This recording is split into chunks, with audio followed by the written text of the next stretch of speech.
আসসালামু আলাইকুম। আপনাদের মাঝে আমি একটি ভিডিও নিয়ে আসলাম। তো আজকে আপনাদের দেখাচ্ছি নাড়ুবার দিক দিয়ে দেখাচ্ছি আপনাদের আমি। তো যারা যারা নাড়ুবা চেনেন কমেন্ট বক্সে বলেন। আর গাইস, আপনারা নাড়ুবা কে কে আইছেন এটাও বলবেন কমেন্ট বক্সে গাইস। আপনাদের আমি পদ্মা সেতুর ওখানে নিয়ে দেখালে তো আপনারা অবাক হয়ে যাবেন গাইস। আর একটা কথা, কমেন্ট বক্সে বলবেন যে পদ্মা সেতুর বগল গেছেন। পদ্মা সেতু গাইস দৃশ্য যখন অনেক সুন্দর লাগে, আর রাত হলে গাইস অনেক সুন্দর লাগে আমার কাছে। আপনাদের কাছে কেমন লাগে সেটা আমি জানি না।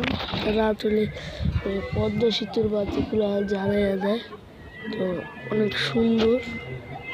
এখন আমার আবার একটু ফ্যাশন চলতেছে গাইস।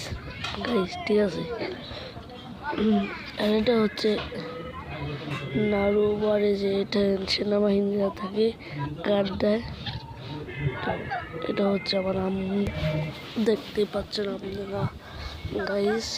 ওটা হচ্ছে ওই যে ফায়ার সার্ভিস, এগুলো হচ্ছে সেনাবাহিনীদের এর ভিতরে বাড়ির ভিতরে গেট, এখান থেকে বাড়ির ভিতরে যায় গাইস। ঠিক আছে। তো গাইস আপনারা বলেন তো কে কে গোলচক্কর থেকে ঢাকা গেছেন গাইস। আর যে গেছেন আমার কমেন্ট বক্সে বলবেন, কারণ ওই জায়গাটা ফিল্ড যাওয়াটা অনেক সুন্দর, কাশফুল হয়েছে এখন। তো আজকের ভিডিওটি এখানে শেষ। আসসালামু আলাইকুম, সবাই ভালো থাকবেন। আসসালামু আলাইকুম।